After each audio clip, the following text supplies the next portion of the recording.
आज हमने इलेक्ट्रोस्टैटिक्स का टेस्ट डिस्कस करना है। तो सबसे पहला क्वेश्चन हमारे पास, अ hollow metal sphere is charged to a potential V, the potential at its center, वो हमने बताना है कि वो कितना है। जो भी हमारे पास चार्ज होता है ना, अब फॉर एग्जाम्पल ये हमारे पास एक चार्ज है पॉजिटिव, तो इसके सेंटर में हमने बताना है कि कितना पोटेंशियल है। तो सेंटर पे पोटेंशियल हमेशा उसका कितना होगा, V होगा। और इनसाइड द जो चार्ज वो सरफेस होती है उसमें इलेक्ट्रिक फील्ड कितना होता है, 0 होता है।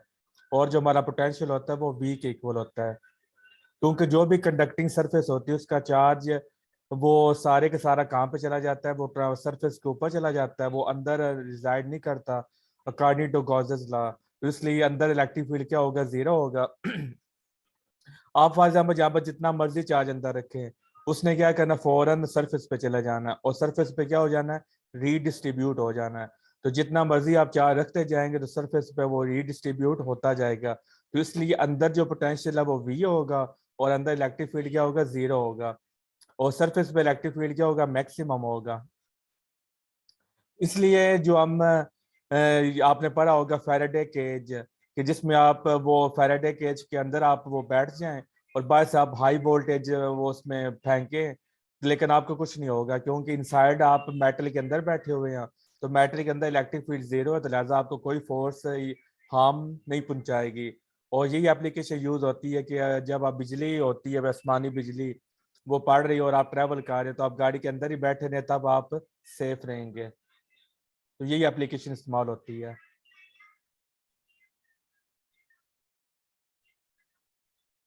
तो जहाँ पे आपको डाउट हो या कोई क्वेश्चन फौरन आपने पूछना, ठीक है। तो सेकंड क्वेश्चन है, charge is distributed uniformly along a long straight wire. कि अब यहाँ पर पूछ रहे हैं कह रहा है कि जो चार्ज डिस्ट्रीब्यूटेड है वो स्ट्रेट वायर पे डिस्ट्रीब्यूटेड है, इस तरह कि ये लॉन्ग वायर है, इसके ऊपर चार्ज डिस्ट्रीब्यूटेड है। The electric field 2 centimetre from the wire is 20 Newton पर कोलम। अब ये एक चार्ज है, तो इसका इलेक्ट्रिक फील्ड वो फैला होगा।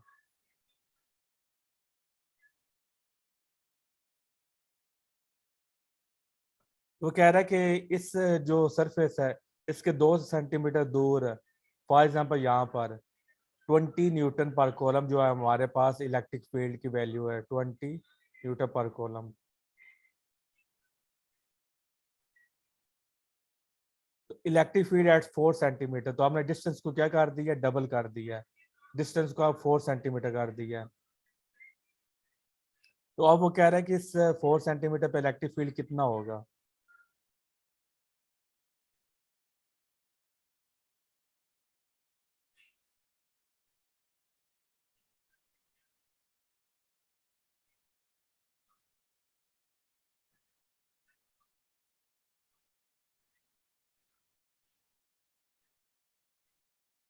तो जैसे ही आपने इलेक्ट्रिक फील्ड को डबल, वो डिस्टेंस को डबल किया, तो इलेक्ट्रिक फील्ड क्या हो जाएगा, हाफ हो जाएगा। और 20 का हाफ क्या होता है, 10 न्यूटन पर कोलम।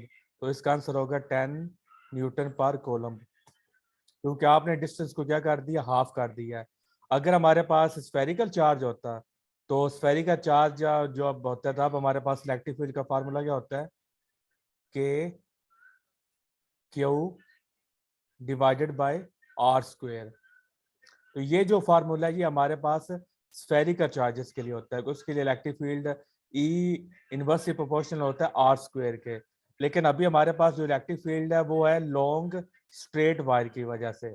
तो जहर अब ये फिर फार्मूला यहाँ पे नहीं लगेगा, ये वाला जो formula E is equal to K Q over R square, क्योंकि ये स्फेरिकल चार्जेस के लिए इलेक्ट्रिक फील्ड है। तो अभी हमारे पास है लॉन्ग स्ट्रेट वायर, तो इसके लिए जो इलेक्ट्रिक फील्ड की वैल्यू होती है वो हमारे पास होती है E is equal to lambda 4 pi 2 pi sorry epsilon R। तो ये हमारे पास electric field due to long straight wire उसकी ये वैल्यू होती है। तो यहाँ पर जो इलेक्ट्रिक फील्ड है वो R के इनवर्सली प्रोपोर्शनल, आर स्क्वेयर के इनवर्सली प्रोपोर्शनल नहीं है। तो हमने डिस्टेंस को डबल किया तो इलेक्ट्रिक फील्ड क्या हो जाएगा, हाफ हो जाएगा। तो 20 का हाफ क्या हो जाएगा 10 न्यूटन पर कोलम।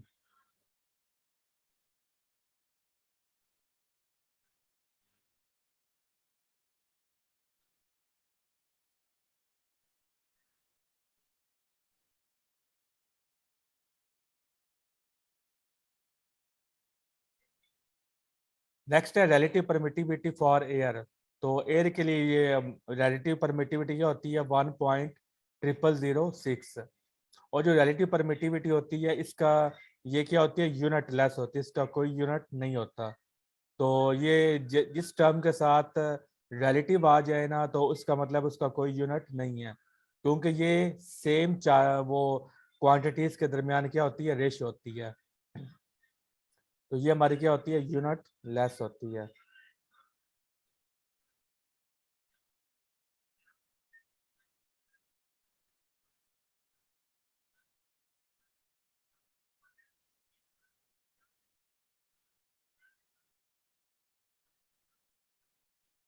नेक्स्ट है a parallel plate capacitor is charged and the charging battery is then disconnected। कि हमने कैपेसिटर को चार्ज कर लिया है, अब हमने क्या किया फिर बैटरी को हमने डिस्कनेक्ट कर दिया है। If the plates of the capacitor are moved further apart, और फिर हमने क्या किया है उसकी जो प्लेट्स उनको दूर कर दी है by means of insulating handle. Insulating handle इसलिए यूज किया क्योंकि अगर आप कंडक्टिंग हैंडल यूज करें ना तो जो चार्ज स्टोर हुआ है वो फिर क्या आ जाएगा उस कंडक्टर पे आ जाएगा, और उस कंडक्टर के थ्रू आपको आपकी बॉडी में चला जाएगा। तो आपकी बॉडी के जरिए वो किस में चला जाएगा जमीन के अंदर चला जाएगा। तो जो आपने चार्ज स्टोर किया होगा वो सारा क्या हो जाएगा वो खत्म हो जाएगा। इसलिए आपने क्या किया इंसुलेटिंग हैंडल से वो जो प्लेट्स हैं उनके दरमियान जो डिस्टेंस है वो इंक्रीज कर दिया। यानी सबसे पहले कैपेसिटर को चार्ज किया, फिर बैटरी को रिमूव किया, फिर इंसुलेटिंग हैंडल से क्या किया उसकी जो प्लेट्स हैं उनके दरमियान जो डिस्टेंस है उसको ज़्यादा कर दिया। तो हमारे पास यहाँ पर चार ऑप्शन है। Voltage across the plate increases, कि क्या वोल्टेज इंक्रीज करेगा, कैपेसिटेंस इंक्रीज करेगी, electrostatic energy stored in the capacitor increases. तो क्या ये और एनर्जी भी इंक्रीज करेगी। अब देखिए जो हमारे पास जब चार्ज स्टोर हो जाता है हमने बैटरी को डिस्कनेक्ट कर दिया तो ज़ाहिर आप जो इस केस में हमारे पास जो चार्ज क्या होगा वो कांस्टेंट रहेगा।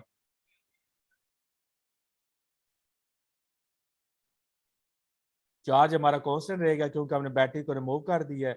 अब मजीद जो चार्ज है उसने आना नहीं है, उसने स्टोर होना नहीं है, तो इसलिए जो चार्ज हमारा वो कांस्टेंट है। तो चार्ज इज कांस्टेंट।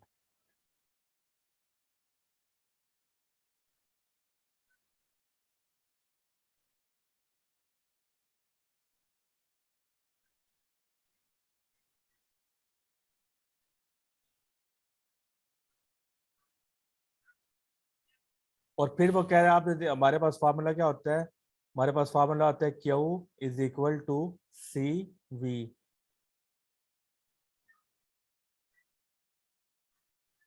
तो हमने चार्ज को, ये हमारा कांस्टेंट है, तो अब देखिए जब हम डिस्टेंस ज्यादा करेंगे तो कैपेसिटेंस क्या हो जाएगी डिक्रीज हो जाएगी, क्योंकि कैपेसिटेंस का फार्मूला क्या होता है c is equal to a epsilon divided by d.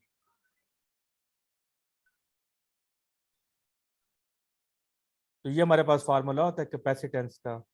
तो ज़रा अब जो डी है वो ज़्यादा हो गई है तो कैपेसिटेंस क्या हो गई है वो डिक्रीज हो गई है। तो अब जब कैपेसिटेंस डिक्रीज हो गई है तो जो हमारे पास वोल्टेज है उसको क्या होना पड़ेगा उसको इंक्रीज होना पड़ेगा। तो ताकि जो हमारा क्यू है वो क्या रहे कांस्टेंट रहे। तो इसलिए एक तो ये ऑप्शन हो गया था voltage across the plate capacity increases, कि वो क्या कर जाएगा इंक्रीज कर जाएगा। तो कैपेसिटेंस इंक्रीज नहीं करते वो डिक्रीज कर जाती है क्योंकि वो डी के इनवर्सली प्रोपोर्शनल है। तो ये तो हमारा नहीं हो सकता। फिर है electrostatic energy stored in the capacitor. तो इलेक्ट्रोस्टैटिक एनर्जी का फार्मूला हमारे पास क्या होता है U is equal to half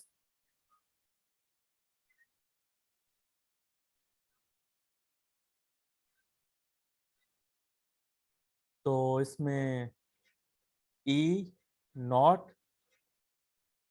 E R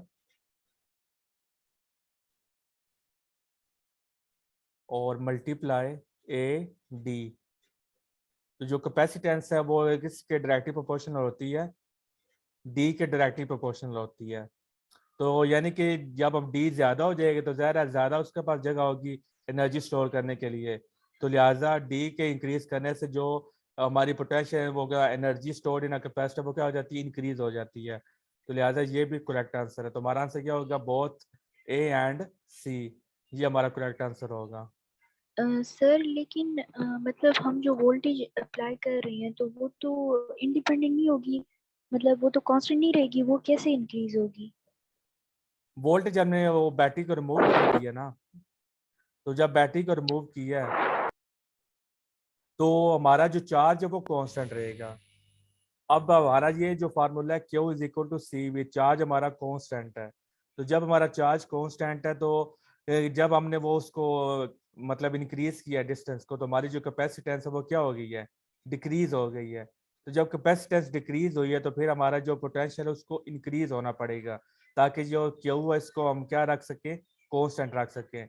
इस वजह से जब आप डिस्टेंस को वो बढ़ाएंगे तो हमारा जो पोटेंशियल है वो क्या हो जाएगा, इंक्रीज हो जाएगा।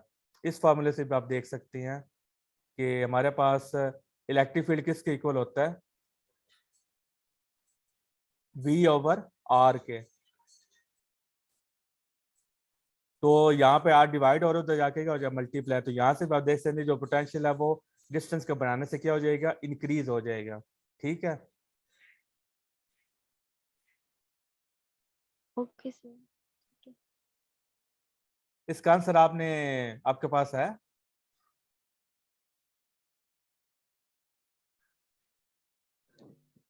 क्या मतलब सर, किस मतलब हिसाब से? इस एमसीक्यू का आंसर है आपके पास। सर कहाँ पे? मतलब आपने टेस्ट अटेम्प्ट नहीं किया, सर टेस्ट तो अटेम्प्ट किया था मैंने। तो बाद में सर आंसर नहीं मैंने देखे। लगाया था कि सर मैंने लगाया था कि इलेक्ट्रोस्टैटिक एनर्जी जो है वो इंक्रीज होती है। हम्म, मैंने सी वाला ऑप्शन लगाया था। वो सही हुआ था आपका। अ, सर मुझे ये याद नहीं है, मैंने आखिर में मतलब वो सारे नहीं देखे थे ना जो मतलब करेक्ट हुए थे, तो चले, वो मैंने सही मैं तरह से इसको नहीं ना देखे। एक मिनट कंफर्म कर लेता हूँ क्या वो, एक मिनट है, मैं इसको कंफर्म कर लेता हूँ।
यही इसका आंसर जो मैंने आपको बताया, बोथ ए एंड सी, यही इसका आंसर है कि हमारा जो वोल्टेज है वो इंक्रीज कर जाएगा और हमारी जो इलेक्ट्रोस्टैटिक एनर्जी वो भी क्या हो जाएगी, इंक्रीज हो जाएगी। तो आप वो ओके सर ठीक है। आपने वो इसमें कंफ्यूज ना हो कि आपने बैटरी को रिमूव कर दिया है तो बैटरी ही पोटेंशियल प्रोवाइड कर रही है। तो आपने ये भी तो देखा हमारे पास ये हमारे पास प्लेट है यहाँ पर, देखिए ये हमारे पास प्लेट है ना कैपेसिटर की। अब ये दोनों प्लेट्स आपस में क्या हो गई, चार्ज हो चुकी हैं। इस पर सारा पॉजिटिव चार्ज है। तो जब यहाँ पर पॉजिटिव चार्ज मौजूद है तो इसका मतलब यहाँ पर जो पोटेंशियल है वो तो मौजूद है ना, यहाँ पर पोटेंशियल का डिफरेंस यहाँ पर क्रिएट हुआ है। तो जब आप बैटरी को रिमूव कर रहे थे, अब ये फुली चार्ज हो चुका है तो हमने बैटरी को रिमूव कर दी है।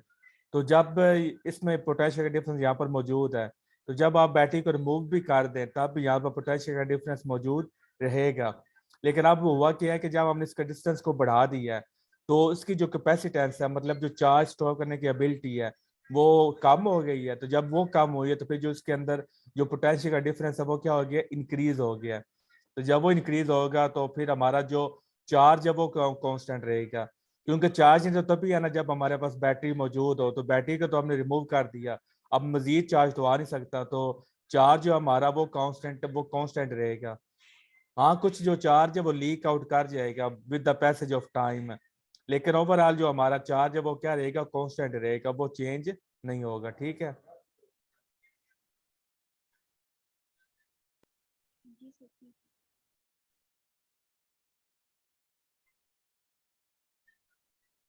फेराडोम, अब इसका आप मुझे बताएं, फेराडोम is equal to, sir second था। क्योंकि यहाँ पर फार्मूला कौन सा लग गया, r c is equal to time constant. तो ये कैपेसिटर में हम यूज करते हैं टाइम कांस्टेंट। तो ये काफी इंपॉर्टेंट एमसीक्यू है कि इसी की मदद से हम क्या करते हैं, सारे कैपेसिटी के चार्जिंग और डिस्चार्जिंग को हम सेट करते हैं अपने पर्पस के लिहाज से। अगर हमें जल्दी काम चाहिए तो हमें क्या करना पड़ेगा, टाइम कांस्टेंट कम करना पड़ेगा। अगर हमें स्लो स्लो के टाइम वो काम चाहिए अपना, तो फिर हमें जो टाइम कांस्टेंट है उसको ज़्यादा करना पड़ेगा।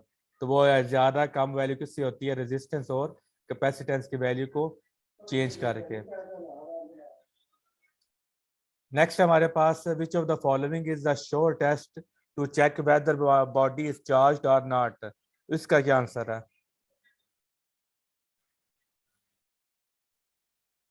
सर बोथ होगा ना, या तो मतलब अट्रैक्ट अट्रैक्टिव और करेगा या रिपल्शन? रिपेल करेगा, तो इससे हमें पता चल जाएगा।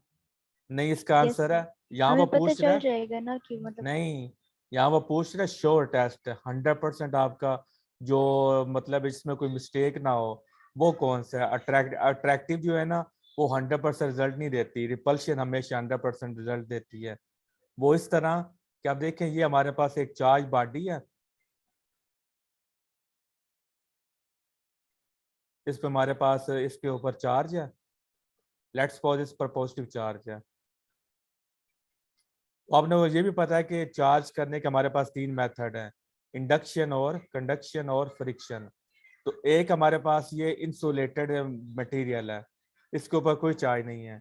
तो जब हम इसको इसके पास लेकर आएंगे तो इस बॉडी पे अभी हमने टच नहीं किया, सिर्फ जिसको पास लेकर आए हैं, तो यहाँ पर क्या होगा, यहाँ पर चार्ज इंड्यूस हो जाएगा कि नहीं होगा, कि जो नेगेटिव है वो एक साइड पर आ जाएगा और जो पॉजिटिव है वो दूसरी साइड पे चला जाएगा। नहीं, पॉजिटिव रिपेल हो जाएगा और नेगेटिव अट्रैक्ट हो जाएगा। तो ये क्या कर रहा है, अट्रैक्ट कर रहा है ना, क्योंकि यहाँ पर नेगेटिव चार्ज आएगा, यहाँ पर पॉजिटिव चार्ज, ये फिर क्या करेंगे, अट्रैक्ट करेंगे। और जैसे ही आप इस चार्ज पार्टी को दूर लेके जाएंगे, अगेन ही क्या हो जाएगा, ये जो पॉजिटिव नेगेटिव पार्टी अगेन वो स्कैटर हो जाएंगे। तो ये बॉडी फिर क्या हो जाएगी, वो वापस अपनी ओरिजिनल हालत में चली जाएगी। तो यानी कि इस पर कोई चार्ज आप मौजूद नहीं है, तो यहाँ पर नो चार्ज है। तो अब देखें, जब अट्रैक्शन हुई है तो बॉडी पे चार्ज तो नहीं है, लेकिन फिर भी बॉडी क्या हो गई है, अट्रैक्ट हो गई, ऐसे ही है ना। तो फिर अट्रैक्शन जो वो शॉर्ट टेस्ट होना ना हुआ चार्ज की प्रेजेंस का, मौजूदगी का पता लगाने के लिए, क्योंकि हमने तो क्या करना है, परमानेंट चार्ज का हमने पता लगाना है। तो अगर यहाँ पर जो भी बॉडी आप लेगा कि यहाँ पर नेगेटिव चार्ज है तो यहाँ पर पॉजिटिव चार्ज आ जाएगा और यहाँ पर नेगेटिव चार्ज आ जाएगा। इस वजह से जो भी सारा यहाँ पर अगेन वो दूसरे को क्या करेगी, अट्रैक्ट करेगी। तो यानी कि अट्रैक्शन पॉसिबल है, जब बॉडी पे चार्ज हो या ना हो अट्रैक्शन हो सकती है। लेकिन जो रिपल्शन है वो सिर्फ तभी हो सकती है जब दूसरी बॉडी पर चार्ज हो। कि आप देखें यहाँ पर अगर इस बॉडी पर चार्ज है एक हमारे पास, तो यहाँ पर हमारे पास बॉडी है, इस पर पॉजिटिव चार्ज है, एक और बॉडी है और उस पर भी क्या चार्ज है, उस पर फॉर एग्जाम्पल अभी उस पर नेगेटिव चार्ज है। तो यहाँ पर क्या हो गई है, अट्रैक्शन हो गई है ना। तो आप यहाँ से कंफ्यूज हो गए हैं कि ये बॉडी अट्रैक्ट कर लेगी तो हम बोलेंगे इस पर चार्ज है, लेकिन ये भी देखें कि ये जो इंसुलेटेड बॉडी है इसको भी इसने अट्रैक्ट किया, हालांकि इंसुलेटेड बॉडी पर चार्ज नहीं है। तो इसलिए जो अट्रैक्शन है वो श्योर टेस्ट नहीं है, तो सिर्फ और सिर्फ हमारा जो रिपल्शन है वो हमारा शॉर्टेस्ट होता है, क्योंकि जिस पर चार्ज नहीं है वो बॉडी कभी भी रिपेल नहीं हो सकती, वो बॉडी हमेशा क्या होती है, अट्रैक्ट होती है। क्लियर है? यस सर, वो मैंने उस कॉन्टेक्स्ट से नहीं देखा ना, मैंने असल में हाँ दूसरे जी। उसमें देखा था तो इसलिए। फिर नेक्स्ट है the capacitance of a single isolated spherical conductor with radius R is proportional to. तो जो स्फेरिकल जो कैपेसिटेंस होती है वो किसके, वो डायरेक्टली प्रोपोर्शनल होती है, वो आर के डायरेक्टली प्रोपोर्शनल होती है। इसका आंसर हमारा होगा आर। ये आपने वो फार्मूले पढ़े हुए हैं, उसके मुताबिक ये इसका आंसर होगा आर। ये जो हम पढ़ते हैं ना, c is equal to a epsilon divided by d, ये फार्मूला सिर्फ और सिर्फ किसके लिए है, पैरेलल प्लेट कैपेसिटर के लिए है। तो ज़ाहिर है जब हमारे पास वो स्फेरिकल चार्ज होगा तब कैपेसिटेंस का फार्मूला कुछ और होगा, सिलेंडर होगा तब हमारे पास कैपेसिटेंस का फार्मूला कुछ और होगा। तो वो आपने पढ़े भी हुए हैं ना, ड्राइव किए हुए हैं कि डिफरेंट शेप्स के लिए। तो इसके लिए हमारे पास जो आंसर होता है वो डायरेक्टली प्रोपोर्शनल टू आर है। तो ये जो है दिस इज वैलिड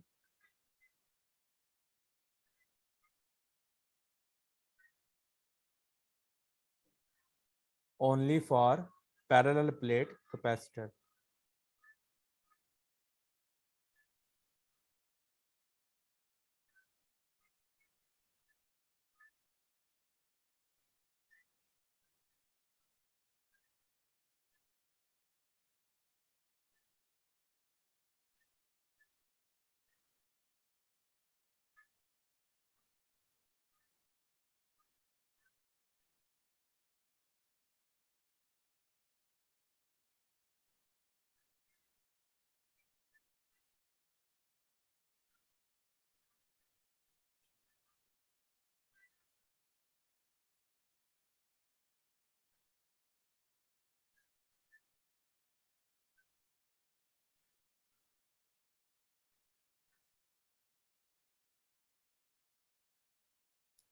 तो नेक्स्ट हमारे पास a kilo ampere is a unit of, या बताएं। Sir charge. चार्ज, क्योंकि चार्ज किसके इक्वल होता है, i t, current multiply by t, वो किसके इक्वल होता है, चार्ज। यानी ये एक्सप्रेशन कहाँ से आता है कि करंट वो हमारे पास किसके इक्वल होता है, चार्ज पर यूनिट टाइम। अब देखिए, तो यहाँ पर जो एम्पियर उसका ये करंट इसका यूनिट हो गया किलो एम्पियर, और टाइम हमारे पास हो गया आर, तो ये किसका यूनिट बनता है, चार्ज का। अब देखिए अब एक क्वेश्चन पूछते हैं बच्चे कि हम करंट को बेस क्वांटिटी लेते हैं लेकिन जो चार्ज इसको बेस क्वांटिटी नहीं लेते। तो लेकिन जो हम करंट है वो हम कैसे वो निकालते हैं, वो क्यू ओवर टी से निकालते हैं। यानी हमारे पास क्यू हमारे पास डायरेक्ट क्वांटिटी है और टाइम हमारे पास बेस क्वांटिटी है। आई को हम बेस क्वांटिटी लेते हैं, चार्ज को बेस क्वांटिटी क्यों नहीं लेते हैं? आइडिया है आपको?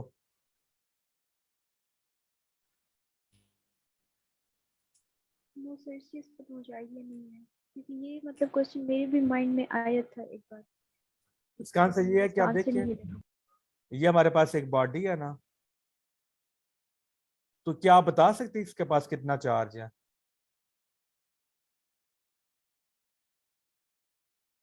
कोई ऐसा मेथड हो जिसमें हम बता सकें इस बॉडी पे इतना चार्ज मौजूद है, इस बॉडी के अंदर। हम ये तो बता सकते हैं कि इस बॉडी ने कितने इलेक्ट्रॉन्स को गेन किया है या रिमूव किया है। उसके अकॉर्डिंगली हम कहते हैं कि अगर 2 इलेक्ट्रॉन्स को रिमूव किया हम कहते हैं +2 चार्ज है, अगर 2 इलेक्ट्रॉन्स को गेन किया तो हम कहते हैं -2 चार्ज है। लेकिन कि ये जो क्या हुआ, ये चार्ज अब मतलब वो नहीं है कि मतलब नेगेटिव पॉजिटिव चार्ज या मतलब आयनिक चार्ज नहीं है। ये चार्ज है मतलब इलेक्ट्रॉन्स को रिप्रेजेंट कर रहा है। तो एक बॉडी के अंदर इलेक्ट्रॉन्स की तादाद को तो हम काउंट नहीं ना कर सकते, क्योंकि चार्ज हमारे पास क्या होता है, चार्ज इलेक्ट्रॉन्स भी हो सकते हैं, इलेक्ट्रॉन्स भी होते हैं, और हमारे पास प्रोटॉन्स भी होते हैं। और इसके अलावा जो नेगेटिव आयन है वो भी हमारे पास चार्ज आते हैं, और इस तरह जो पॉजिटिव आयन है वो भी हमारे पास चार्ज होता है। 4 हो गए। तो इसी तरह और होल्स है, उनको भी हम क्या कहते हैं, हमारे पास उनको भी हम चार्ज कह सकते हैं। तो क्या ये आप किसी बॉडी में की या किसी मटीरियल में आप इनकी तादाद मालूम कर सकते हैं? No sir. क्योंकि ये तो इतने छोटे होते हैं, ये तो हम इनको मालूम ही नहीं कर सकते। एक कॉलम चार्ज में कितने इलेक्ट्रॉन्स होते हैं? 6.28, ये रिलेशनशिप पता है, इंटू 10 की पावर 18।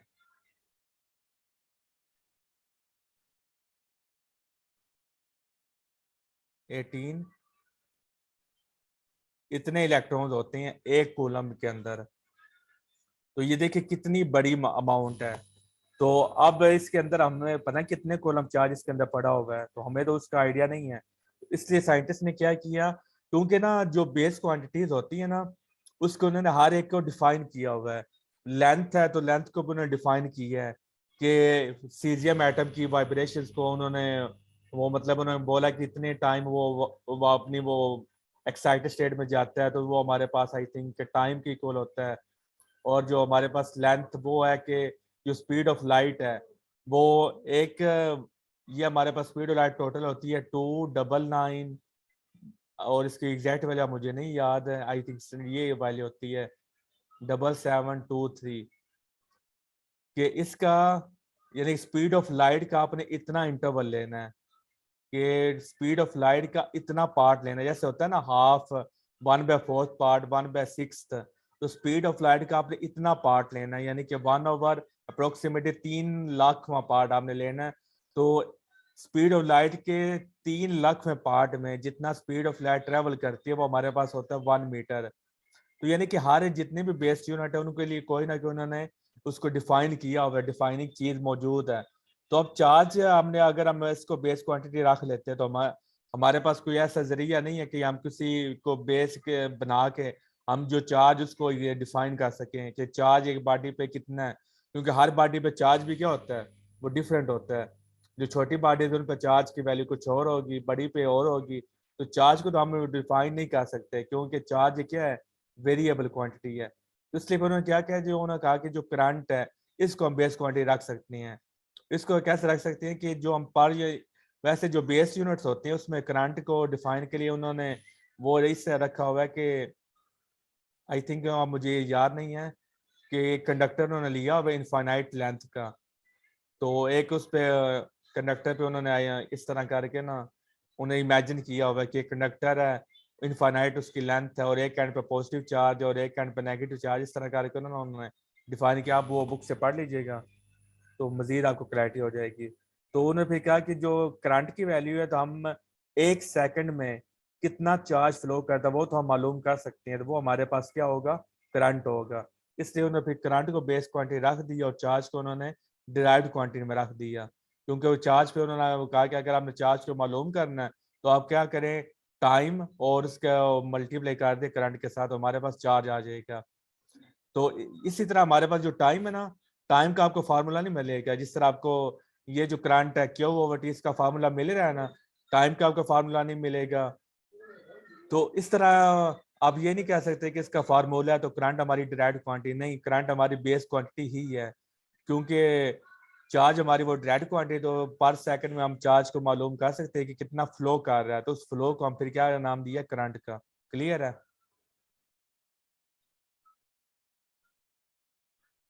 यस सर, क्लियर है। और which is a photo conductor, तो इसका आंसर क्या है, सेलेनियम। ये फोटो का मतलब होता है लाइट, तो लाइट के मौजूदगी में क्या बन जाता है, कंडक्टर बन जाता है।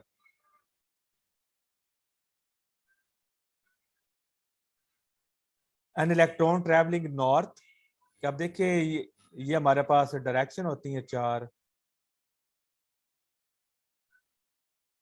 ये हमारा ईस्ट होता है, और ये हमारा वेस्ट होता है, ये हमारा नॉर्थ होता है, और ये हमारा साउथ हो गया। अब जो इलेक्ट्रॉन है वो किस डायरेक्शन में फ्लो कर रहा है, नॉर्थ में, यानी कि अपवर्ड जा रहा है ऐसे। तो हमने क्या किया, where the electric field is uniform and points north, हमने इलेक्ट्रिक फील्ड अप्लाई कर दिया। तो इलेक्ट्रिक फील्ड भी किस डायरेक्शन में है, नॉर्थ में। सो ये ना आप यहाँ पे बना ले क्योंकि ये साउथ वाला वो, चले आप ठीक है। इलेक्ट्रॉन भी किस इलेक्ट्रिक फील्ड भी हमने इस डायरेक्शन में अप्लाई कर दिया, नॉर्थ वाली डायरेक्शन में, और इलेक्ट्रॉन भी क्या कर रहा है, इसी डायरेक्शन में जा रहा है। तो अब आप बताएं जो इलेक्ट्रॉन है उसकी स्पीड इंक्रीज होगी या डिक्रीज होगी? कम होनी चाहिए ना, क्योंकि वो कैसे? इलेक्ट्रिक फील्ड जो है वो बेसिकली पॉजिटिव चार्ज से, मतलब आपकी वॉइस स्लो बड़ी आ रही है। सर जो इलेक्ट्रिक फील्ड होती है ना वो पॉजिटिव से निकल रही होती है ना, तो जैसे ही मतलब इलेक्ट्रॉन्स उस डायरेक्शन में जा रहा है तो जो पॉजिटिव चार्ज है वो उसको अट्रैक्ट करेगा ना अपनी तरफ, शाबाश, तो बिल्कुल इलेक्ट्रॉन की ठीक है। अपनी स्पीड जो है वो कम होगी। क्योंकि इलेक्ट्रिक फील्ड की डायरेक्शन इलेक्ट्रॉन के अपोजिट होती है। तो इलेक्ट्रॉन अभी तो ऊपर जा रहा है, लेकिन जब आप इलेक्ट्रिक फील्ड अप्लाई करें तो इलेक्ट्रॉन क्या करेगा, उसको नीचे आना पड़ेगा। तो जब वो नीचे आएगा तो उसकी स्पीड क्या हो जाएगी, डिक्रीज हो जाएगी। तो ये क्या हो जाता है, स्लोस डाउन हो जाता है।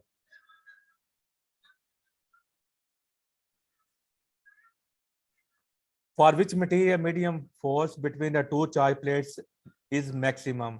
तो इसमें सबसे ज्यादा वैल्यू किसकी है, डाई इलेक्ट्रिक की। For which material medium force between the two charge particle is maximum? जो फोर्स होती है वो हमारा क्या होती है, वो हमारी 1/4 between two charge particles, 4 pi epsilon और ई आर जिसका कम होगा वो क्या होगा, उसके लिए फोर्स क्या होगी, ज्यादा होगी। तो ई की वैल्यू किसके लिए कम है?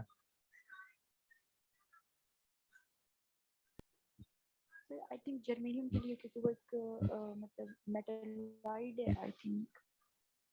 इसका मुझे भी वैल्यू को नहीं पता। माइका क्या ये ज्यादा होती है वैल्यू, तो माइका तो इसमें नहीं है। तो जो हमारा इलेक्ट्रोस्टैटिक फोर्स होती है वो डाइलेक्ट्रिक के इनवर्सली प्रोपोर्शनल होती है। मैं फिर जमीन पे टिक कर दूं।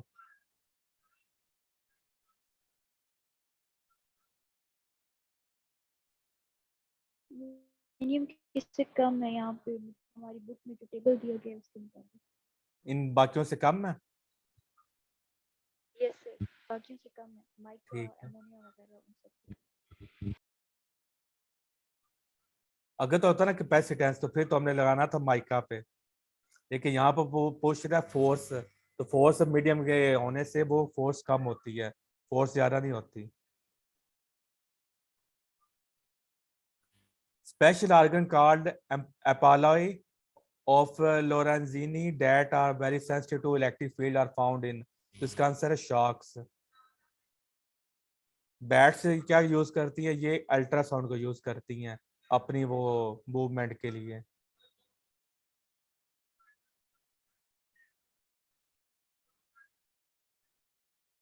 जो पिछला टेस्ट था वो मैंने आपको पीडीएफ में सेंड किया था ना विद सोल्यूशन, कि नहीं किया? नो सर, आई थिंक वो तो नहीं किया था आपने वो, लेकिन हमने डिस्कस किया था वो क्लास में। वो पीडीएफ में भी मौजूद है, आपके पास थोड़ा सा आइडिया हो जाए। चलिए मैं ये आज कर देता हूँ, दूसरा फिर वो बाद में ढूंढ के कर दूंगा। Electric flux does not depend upon, तो इलेक्ट्रिक फ्लक्स शेप पे डिपेंड नहीं करता, मीडियम पे डिपेंड करता है, क्योंकि मीडियम पे इलेक्ट्रिक फील्ड डिपेंड करता है। तो ज़रा फिर इलेक्ट्रिक फ्लक्स क्या होता है, वो मीडियम वो इलेक्ट्रिक लाइंस ऑफ फोर्स ही होती हैं, तो उस पर डिपेंड करता है।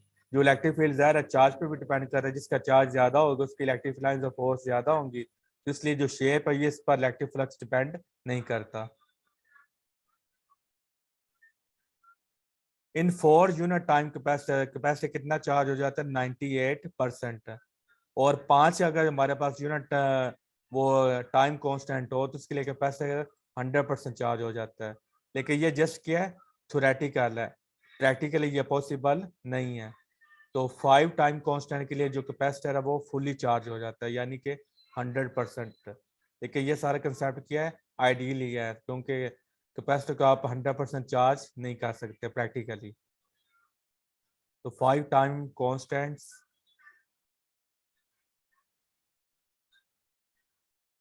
are required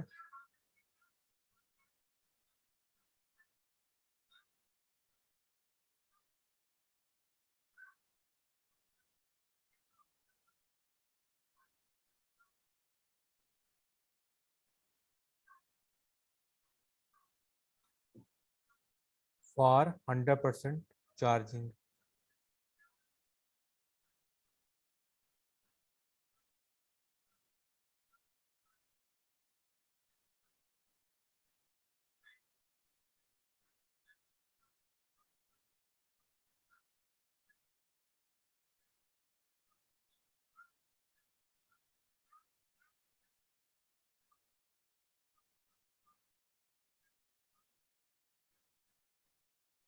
Electroretinography is used for diagnosis of eyes.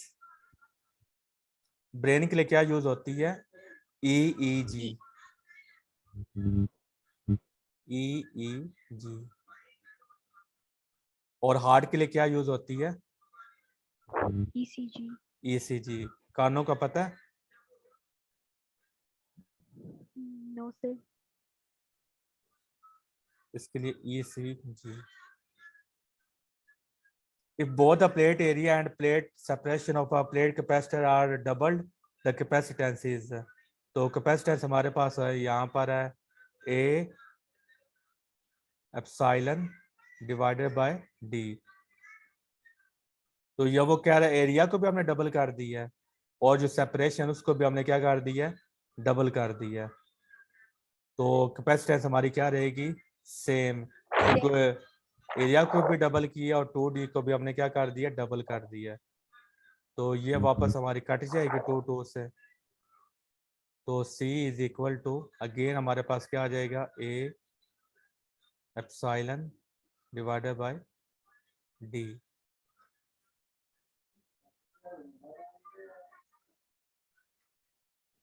तो इसका answer remains same. The force on neutron is 0 क्योंकि न्यूट्रॉन क्या है? वो न्यूट्रल पार्टिकल है, उस पर फोर्स एक्ट नहीं कर सकती. अब इसका 1 मिनट रह गया तो ये क्वेश्चन नहीं होना. तो ये 2 क्वेश्चन अगर आपको इसमें कोई इशू हो ना और फिर आपने मुझे बता देना, वो मैंने आपको ना वो वॉइस में समझा दूंगा या फिर नेक्स्ट लेक्चर में आपको ना ये 2 क्वेश्चन डिस्कस कर लेंगे. ठीक है? यस सर, इनमें थोड़ा सा मतलब प्रॉब्लम हो रहा था तो. इन दोनों क्वेश्चन में? यस सर, थोड़ा मसला हो रहा था. चलिए ठीक है, ये ना फिर हम कल डिस्कस कर लेंगे. सबसे पहले यही. Okay sir.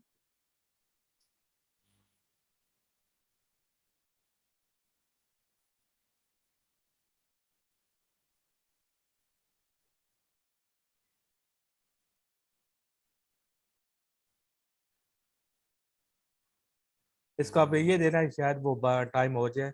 अब यहाँ पर चार्ज पॉइंट पार्टिकल है, उसके लिए इलेक्ट्रिक फील्ड की वैल्यू क्या होती है? R² की इनवर्स से प्रोपोर्शन होती है. तो डिस्टेंस हमारे पास 2 मीटर है. तो जब आप डिस्टेंस 1 मीटर करेंगे